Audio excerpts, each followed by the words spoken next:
Priez, priez, priez sans cesse. Votre nouvelle émission matinale de prière et d'intercession sur Béni TV. Êtes-vous malade? Avez-vous un blocage quelconque? Votre vie est-elle menacée? Sentez-vous des oppressions? Et avez-vous d'autres sujets pour lesquels vous souhaiterez compris? Rejoignez cette chaîne de prière chaque matin, du lundi au vendredi. Priez sans cesse, du lundi au vendredi, à partir de 5h30. Priez sans cesse, priez sans cesse. Bonjour, bonjour, bonjour, j'espère que vous allez très bien. Enfin, pas j'espère, je crois que vous allez très bien parce que c'est la grâce du Seigneur qui nous donne la vie. Nous sommes encore en vie aujourd'hui parce qu'il a bien voulu nous donner une nouvelle opportunité de l'adorer, de le célébrer, de glorifier son nom parce que, je le dis et vous le savez, ce n'est pas parce que nous avons bien mangé ou bien dormi ou dormi dans un beau cadre que nous sommes en vie, c'est juste la grâce du Seigneur qui nous fait vivre.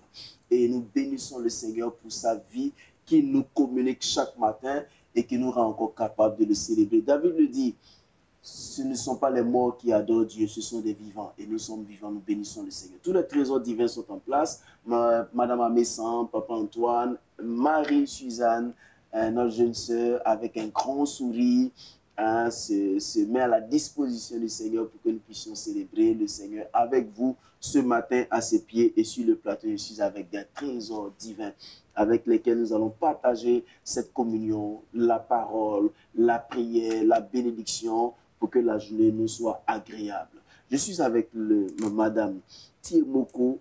Bonjour Madame Tiemoko. Bonjour Pasteur. Comment vous allez? Très bien, à la grâce de Dieu, merci. Heureux, oui, je vais bien. Heureux de vous avoir encore pour ce nouveau numéro de prier sans cesse. C'est nous qui sommes honorés d'être acceptés sur votre plateau. C'est cela, c'est cela. Pasteur Jonathan Kofi. Oui. Comment vous allez? Très bien, pasteur. Voilà, vous êtes en dimanche en bleu, c'est agréable, Merci beaucoup. C'est agréable. Tout ça, c'est fait pour le royaume. Hein. Amen. Et que quelquefois, amen. Quand ils demandent aux frères, mais comment tu fais pour bien dire c'est la grâce. Oui, la grâce de Dieu nous permet d'être en vie et nous bénissons le Seigneur. Amen. Nous allons rendre grâce à Dieu pour la vie qu'il nous a donnée. Prions. Ô Seigneur, nous te bénissons, te rendons grâce, te disons merci pour la vie que tu nous as donnée. Seigneur, c'est par ta grâce que nous sommes là. Merci Seigneur pour la vie. Seigneur, merci de nous convier aussi à tes pieds pour que nous puissions être connectés, être ravivés, être encouragés avant d'aller vaquer à nos occupations. Merci de le faire au nom de Jésus. Amen. Amen. Je veux encourager tous nos frères à s'attacher complètement et pleinement au Seigneur parce que, vous savez, je le dis très souvent, celui qui ne prie pas sera pris. Et la prière est un acte de foi qui nous montre que nous croyons que notre Père Céleste nous entend et répondra certainement à nos préoccupations.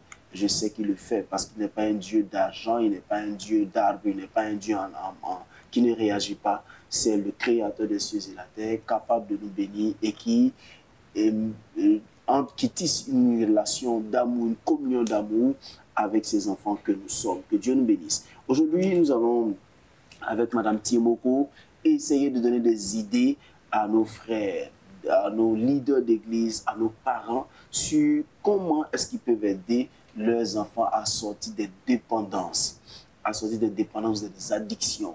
Je crois que vous serez bénis et vous verrez que la grâce du Seigneur accompagnera ce message pour vous donner des éclaircies. Madame Tiemoko, les églises sont aujourd'hui confrontées, les familles et les églises sont confrontées à des difficultés. Moi, je le dis très souvent, une famille épanouie et une famille vraiment soudée, épanouie est une église agréable qu'on trouve. Parce que ce sont les familles qui composent nos églises. Alors, dans ces familles, il y a des enfants qui sont dans des dépendances. On les a envoyés dans des centres. Ils ont fait quelques efforts. Et ils n'arrivent pas. Vous êtes spécialiste dans l'affaire. Quels sont les conseils qu'on peut avoir à donner à ces leaders d'église, à ces parents qui sont fatigués devant ces enfants qui ont des problèmes? Bon, d'abord, je dirais, en fait, l'Église ne s'est pas sentie concernée par ça dès le départ. Et aujourd'hui, on se retrouve submergé Et beaucoup d'enfants, beaucoup de jeunes dans nos églises sont victimes aujourd'hui d'addiction. On est obligé de voir la chose en face et de ne pas faire l'autruche comme si on ne voit rien. Moi, ce que je dis aux gens, c'est beaucoup d'amour en fait. Très souvent dans nos églises, quand on tombe sur ces genres de personnes, on condamne et les parents et l'enfant. On dit c'est parce qu'il a mal éduqué son enfant. Ce n'est pas une question de mal éduquer son enfant, c'est une famille déjà en souffrance. Et un jeune qui est dans l'addiction, en fait, il est déjà mort à lui-même. Donc, ne soyons pas dans nos églises ceux-là qui prennent la terre pour les enterrer. Donc, soyons ceux-là qui allons aller devant la tombe de l'addiction et leur dire « sors » comme Jésus l'a fait. Donc, nos hommes de Dieu doivent soutenir ses parents parce qu'à force de rejeter, aujourd'hui même les parents ont honte de dire que j'ai un enfant qui est dedans parce qu'il faut savoir que l'addiction est une maladie. C'est une maladie comme toute autre maladie, c'est une maladie du cerveau et c'est une maladie du comportement. Aujourd'hui, si on dit quelqu'un a le diabète dans une église, c'est pas un drame. On est prêt à l'aider, on est prêt à prier pour lui. Mais quand on dit mon enfant est dans la drogue, tout le monde nous montre déjà du doigt. Aujourd'hui, je veux que tous les hommes de Dieu, tout le monde comprenne que l'addiction est une maladie. Et quand on le voit comme une maladie, on va faire ce qu'il faut pour... Comment on fait pour s'occuper des malades, on le fera ainsi. Ok. Souvent dans nos églises, on dit il faut qu'il fasse 3 jours de jeûne, il faut qu'il fasse un certain processus. Bon, il y a un pasteur avec nous, bon, là, il ne dira pas que je suis en train de parler contre eux. Il faut qu'on fasse un certain processus pour que l'enfant soit délivré et tout, et tout, et tout. Est-ce qu'il faut nécessairement ce genre de choses? Bon, si c'est une maladie, moi je vais te poser une question, pasteur. Quelqu'un qui a le palu, est-ce que tu lui diras qu'il faut jeûner? Pas nécessairement, il n'a pas besoin de jeûner. Voilà. Il faut le soigner. Il faut le soigner. Donc pourquoi mettre quelqu'un qui est victime d'une addiction sous jeûne? Il faut le traiter comme une maladie. Donc moi j'insiste aujourd'hui, je veux que les gens comprennent que l'addiction est une maladie. Tant qu'on ne le voit pas comme une maladie, on ne peut pas le traiter comme une maladie. Or, c'est une maladie. Alors, je voudrais qu'on cite encore aujourd'hui quelques formes d'addiction ou de dépendance pour que les gens comprennent à nouveau. Parce que peut-être que des gens, c'est maintenant qu'ils nous suivent. Il y a les addictions aux substances psychoactives. Une substance psychoactive, c'est une substance dont la consommation modifie le fonctionnement du cerveau. Il faut savoir que le cerveau est mature à partir de 25 ans. Donc, tout ce qu'on prend avant, il modifie le fonctionnement du cerveau. Ça, c'est les addictions avec substance. Et il y a les addictions sans substance qu'on appelle addiction comportementale. Et c'est par exemple l'addiction aux écrans, l'addiction au sexe, la pornographie, la masturbation. Oui, la masturbation aussi est une addiction. Il y a les achats compulsifs, des gens qui, quand sous la pression, vont acheter. Certains diraient que c'est du shopping, mais c'est un shopping après qui vit à une maladie en fait. Et puis il y a les jeux vidéo, nos enfants aujourd'hui sont victimes de ça, plein. Il y a même l'activité physique, des gens qui sont bien minces, qui veulent devenir hyper costauds, qui se mettent à pratiquer des choses, et puis voilà, ça peut devenir une addiction. Il y a nos jeunes filles aussi qui veulent rester minces, il y a l'anorexie, elles mangent après, elles vont se faire vomir. C'est une addiction. Donc, il y a tout ça. Il y a tout ça. Alors, quels sont les quelques outils? On peut pas, aujourd'hui, on n'a pas assez de temps pour en parler, mais quels sont les quelques outils qu'on pourrait énoncer qui pourraient mettre les gens sur la voie pour qu'ils puissent aider un jeune qui est à côté d'eux pour, je dis, comme un premier soin, pouvoir aider ce jeune-là à s'en sortir? Bon, le premier outil que moi je dis aux gens, c'est éviter la condamnation. La condamnation, le jugement, parce qu'il faut savoir que l'addict lui-même, il ne s'aime plus. L'addict même, il s'est déjà condamné lui-même. Donc, ne le condamnons pas parce qu'on ne lui fait pas du bien, mais aidons-le à s'en sortir en lui disant clairement, tu as une attitude qui ne me plaît pas. J'aime pas ce que tu fais, mais toi, je t'aime. Il faut leur rappeler tout le temps l'amour, parce que c'est par manque d'amour que les gens tombent dans ça. Ça, je le dis tout le temps aux parents, c'est un défaut d'amour qui entraîne nos jeunes dans les addictions. Donc, c'est beaucoup d'amour, pas de condamnation, beaucoup de patience, les fruits de l'esprit. Voilà. Oui, en tout cas, il faut nous rappeler le fruit de l'esprit. J'ai entendu un parent en train d'engueuler son fils un jour. Il a amené son fils dans un camp de prière. Et il s'est trouvé que le fils, dans une soirée, est sorti pour aller chercher la cigarette. Et les gens qui étaient censés le surveiller ou veiller sur lui ont appelé ses parents pour dire: on ne peut plus rien faire pour ton enfant, on ne peut plus rien faire, il est sorti là. Et il est ici, la prière n'a pas marché pour lui là, c'est que ça ne va plus marcher ailleurs. Et le parent s'y vient. Et je me suis trouvé là, ce jour-là, parce qu'il est allé rendre visite à quelqu'un, entendant ce parent en train de, vraiment, excusez-moi, mais de vociférer sur son fils, a dit des choses qu'il ne fallait pas, en lui disant que c'est ta dernière chance, c'est ceci, c'est cela, c'est ceci, c'est cela. Est-ce qu'il fallait qu'il fasse tout ça à l'église? Parce que n'oublions pas des églises et des parents. Est-ce qu'il fallait qu'il fasse tout ça? Est-ce que l'enfant va s'en sortir comme ça? En fait, je voudrais dire aussi, pasteur, en fait, il arrive, quand quelqu'un est addict, il arrive un moment où il ne se drogue plus, il ne fume plus pour le plaisir, mais il le fait pour survivre. Parce que la drogue est devenue une partie intégrante de tout son organisme. Donc, le corps lui réclame. Donc, cette personne-là, cet enfant qui est sorti pour aller fumer, ce n'est pas parce qu'il avait envie, mais c'est un désir qui est plus fort que lui. Parce que vous et moi, si par exemple, vous aimez manger, je dis un peu n'importe quoi, de la loco, et que l'envie vous donne de manger de la loco, là, vous êtes en pleine émission, votre cerveau dira non, ce n'est pas le moment, et il va calmer l'envie. Mais dans le cas de l'addict, en fait, ce système du cerveau qui fait que ça calme l'envie n'existe plus. Donc là où il se trouve, il faut forcément qu'il aille prendre la substance, sinon il ne peut pas tenir. Et s'il essaye de résister, en fait, il va commencer à développer des sentiments qu'on appelle les sentiments de sévrage. Et c'est des sentiments qui sont très douloureux. C'est des douleurs, parfois certains même peuvent se déchirer la peau, parce que c'est très douloureux, ils n'arrivent pas à supporter. Et certains se disent, pourquoi je vais souffrir à ce point? Je vais prendre pour me calmer. Donc souvent, ils se droguent pas pour le plaisir, mais juste par nécessité. Parce qu'ils sont arrivés à un point où ils ne peuvent pas. Et comme j'avais dit à la première émission, il y a 3 piliers en fait. Il y a le traitement médical qui traite le corps, il y a le traitement psychologique qui traite l'âme, et il y a le traitement spirituel qui traite de l'esprit. Donc on ne peut pas dire que je l'ai emmené à un camp de prière, la prière va tout faire. Excusez-moi, mais le miracle relève de l'exception. Sinon, Dieu n'allait pas faire la médecine.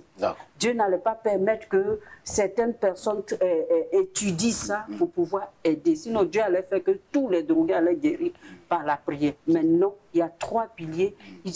Il faut que ces 3 piliers travaillent ensemble pour aider la personne. Donc, en mettant l'enfant à la prière, que les 2 autres ne sont pas là, ce n'est pas possible. Parce qu'il faut le désintoxiquer et le suivre psychologiquement.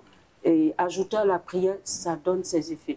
Mais un seul ou 2, il y aura toujours problème. Il y aura toujours déséquilibre. Voilà. Alors, chers parents et chers leaders d'église, j'espère que vous avez pris bien note de ce qui a été dit, parce que c'est vraiment un problème pour nos églises aujourd'hui d'avoir des jeunes qui s'intéressent véritablement à l'œuvre de Dieu, parce que quelquefois, ils cachent des dépendances et ils deviennent addicts sous nos yeux, souvent sans que nous les voyions même en train de partir à la dérive, parce que nous sommes focalisés sur des choses spirituelles, sur des choses qui, quelquefois, n'aident pas les jeunes à s'en sortir. Pasteur, vous êtes là, nous sommes avant qu'elle ne dise son dernier conseil. Qu'est-ce que vous pouvez dire là-dessus, sur ce sujet? Vous êtes pasteur, hein, dont on a parlé des pasteurs, des églises et des familles. Merci beaucoup. Merci pour cet entretien que vous nous donnez. Le problème étant sérieux, nous amène à poser des inquiétudes et à trouver des solutions par rapport à ce domaine.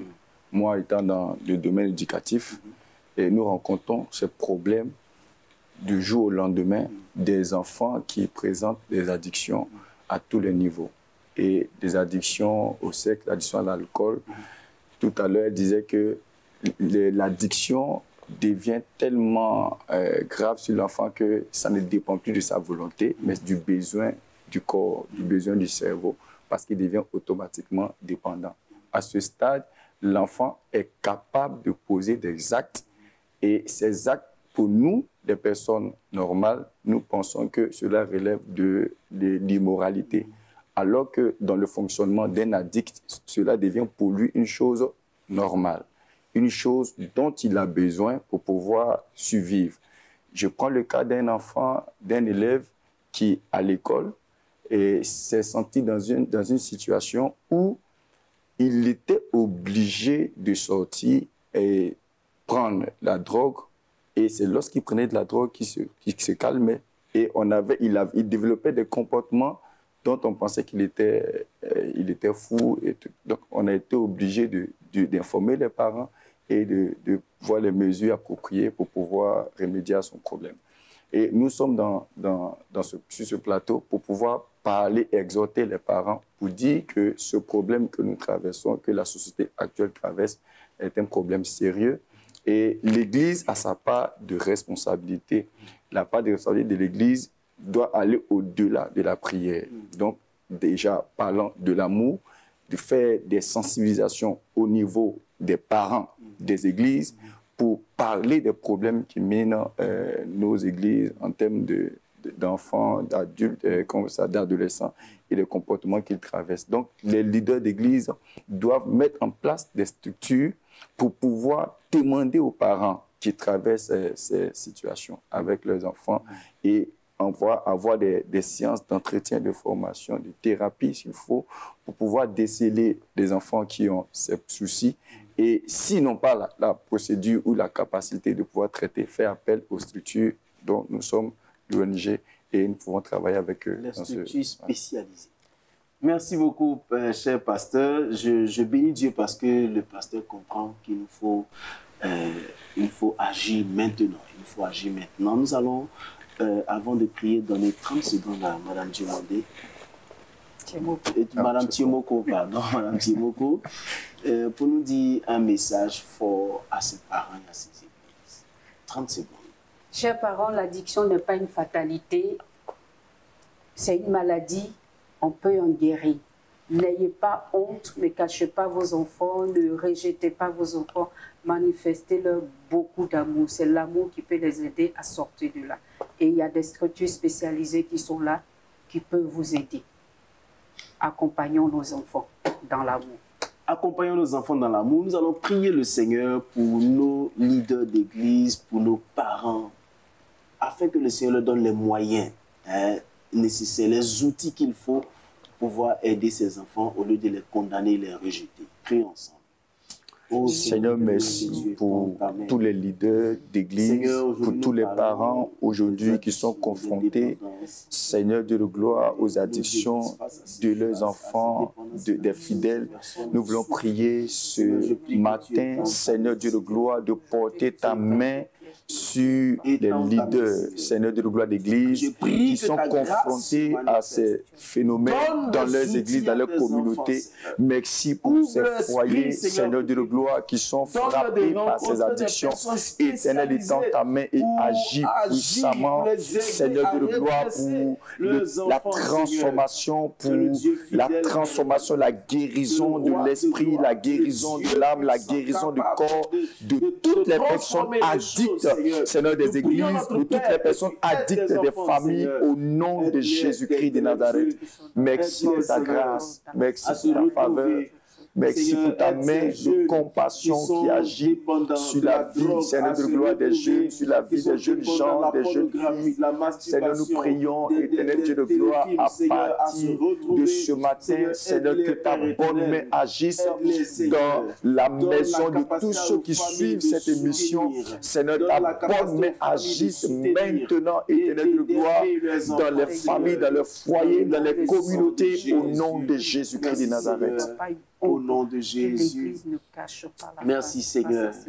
Nous allons aussi prier pour ceux qui sont victimes de ces addictions et de ces dépendances. Priez que le Seigneur ait pitié et qu'il leur fasse grâce. Prions. Seigneur, nous croyons que tu es le Seigneur, Dieu la qui est Bible capable dit de faire que grâce tu as pris, Seigneur de gloire, nos iniquités sur toi et tu as versé ton sang afin de nous racheter. Seigneur Dieu, pour toutes ces personnes, Seigneur, qui sont dans l'addiction, Seigneur de gloire, tu les aimes et nous prions ce matin, éternel Dieu de gloire, que ta grâce maintenant soit manifeste pour eux, pour la délivrance, pour la restauration de leur vie. Seigneur, nous prions ce matin que ta puissance les touche maintenant, ta puissance les touche maintenant, Seigneur de gloire, que toutes les chaînes d'addiction, Seigneur de gloire, sur eux soient brisées au nom de Jésus-Christ de Nazareth. Merci pour ta grâce que tu apportes maintenant pour la délivrance, pour la liberté, au nom de Jésus-Christ de Nazareth. Nous allons prier pour les malades, nous allons prier ensemble et après le pasteur Jonathan va déclarer des paroles de guérison sur ces malades. Prions ensemble. Seigneur, merci pour tous les malades en ce moment qui souffrent d'une quelconque maladie. Maintenant, Seigneur, étends ta main et opère la guérison, opère, Seigneur de gloire, la restauration maintenant dans le sang, dans la chair, dans les os, au nom de Jésus de Nazareth. Merci pour la guérison, merci pour la délivrance, merci pour la restauration de la chair. Merci pour la restauration du corps, merci pour la restauration de l'âme, merci pour la restauration de l'esprit au nom de Jésus-Christ de Nazareth. Merci pour l'onction de la guérison que tu apportes maintenant au nom de Jésus-Christ de Nazareth. Seigneur, je prie ce matin pour toutes les personnes qui sont connectées à cette émission, priez sans cesse. Éternel Dieu de gloire, qui souffrent d'une quelconque maladie, Éternel Dieu, en fixant les yeux sur cet écran, Éternel Dieu, nous prions que l'onction de la guérison maintenant soit transportée de là où ils sont maintenant au nom de Jésus-Christ de Nazareth. Nous prions pour toutes sortes de maladies qu'ils ont ou qu'elles ont, Éternel Dieu de gloire. La Bible dit que tu as pris nos maladies, tu t'es chargé de nos infirmités. Et la Bible déclare aussi que le châtiment qui nous donne la paix est tombé sur Jésus-Christ de Nazareth. Nous prions ce matin, Éternel de gloire, tu prends sur toi leur maladie, tu prends sur toi les capacités qu'ils ont et tu leur apportes maintenant la guérison par les maîtres issus du sang de Jésus-Christ. Merci parce que Père, maintenant même la guérison, Seigneur, est transférée de ce lieu jusqu'à les différentes maisons au nom de Jésus-Christ de Nazareth. Reçois ta guérison, reçois ta restauration, reçois ton miracle au nom de Jésus. Je déclare que tu es guéri, je déclare que tu es guéri, toute maladie de ton sang est guérie, toute maladie de ta chair est guérie, toute maladie dite incurable est guérie maintenant au nom de Jésus-Christ de Nazareth. Nous avons prié. Amen. Amen. Nous sommes guéris au nom puissant de notre Seigneur Jésus-Christ. Nous allons prier pour Zébi, Nyawa, Mireille, Cynthia. Prier pour Ouraga, Djabré, Valère, Nguessan Adepo Fabrice qui souffre de l'hépatite B. Nous croyons que le Seigneur guérit cette personne. Et Lokuri Koko Jean. Nous allons prier que le Seigneur leur apporte sa grâce. Prions. Seigneur, merci. Seigneur, merci. Tu connais leurs besoins les plus précis. Merci pour toutes ces personnes citées maintenant, Éternel Dieu de gloire. Par ta grâce, tu étends ta main sur eux. Par ta grâce, tu étends ta main sur eux. Toutes les personnes qui attendent des ouvertures, toutes les personnes qui attendent la guérison, toutes les personnes qui attendent, Seigneur Dieu de gloire, une porte de grâce. Seigneur, maintenant, tu les visites par la puissance de ton esprit. Tu les visites par la puissance puissance de ton esprit au nom de Jésus-Christ de Nazareth. Merci pour ta grâce que tu manifestes. Merci pour ta puissance que tu manifestes. Merci pour ta main que tu étends sur eux maintenant au nom de Jésus. Merci pour la maladie de l'hépatite B qui est guérie maintenant dans la vie de cette personne au nom de Jésus-Christ de Nazareth. Merci Seigneur. Nous allons prier pour que l'évangile s'étende, que le Seigneur suscite le maximum d'ouvriers et les moyens pour que l'évangile s'étende. Prions. Oh Seigneur, tu as dit, allez, annoncer la bonne l'extension de ton royaume. Et voici les miracles qui accompagnent ceux qui ont cru. Jusqu'aux Seigneur Dieu, nous prions ce matin. Donne les moyens que les ouvriers de la dernière heure soient appelés maintenant. Seigneur, nous prions pour la propagation de l'évangile et tends ta main maintenant. Nous croyons, Père, que tu suscites des ouvriers et que tu leur donnes les moyens qu'il faut, Seigneur. Seigneur de gloire, des messagers de la fin des temps. Merci de bénir tes enfants. Seigneur de gloire, dans laquelle nous sommes, nous prions de ce que tu suscites, Seigneur, des généraux, tu suscites des évangélistes, des pasteurs, des prophètes, des apôtres, des docteurs, annoncer ta parole, propager l'évangile au nom puissant de Jésus-Christ. Prions pour la journée. Seigneur, nous te bénissons pour cette journée. Merci de bénir ce matin. Nous prions au nom de Jésus. Tu les délivres des accidents de circulation, que ta faveur repose sur chacun au nom de Jésus-Christ de Nazareth. Seigneur, permets que tes enfants reposent dans ta grâce, reposent dans ta faveur, qu'ils soient en retard et en avance sur tous les complots de Satan et des démons. Au nom de Jésus-Christ de Nazareth, tu ouvres les portes devant eux en cette journée. Tu ouvres les portes surnaturelles au nom puissant de Jésus-Christ. Merci pour ta grâce. Au nom de Jésus-Christ. Amen. Nous sommes bénis au nom puissant de notre Seigneur Jésus-Christ. Nous avons été heureux de partager ce moment au pied du Seigneur avec vous. J'espère que vous avez appris beaucoup sur les dépendances et les addictions et les outils pour que vous puissiez aider vos frères, vos soeurs, vos enfants à s'en sortir parce que le Seigneur a besoin d'eux.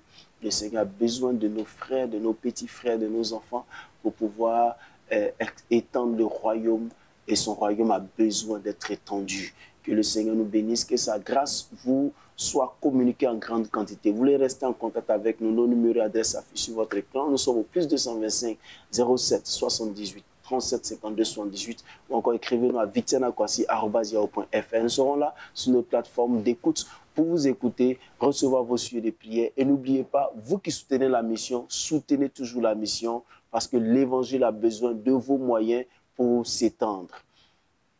Comment entendront-ils parler si personne ne va? Et comment les gens iront-ils si personne ne soutient? Nous aurons des missions. Nous attendons votre soutien pour ces missions parce que l'évangile a besoin de vous. Que Dieu vous bénisse. Gardez le sourire et la foi parce que le Seigneur vous aime beaucoup plus que vous l'imaginez. À bientôt.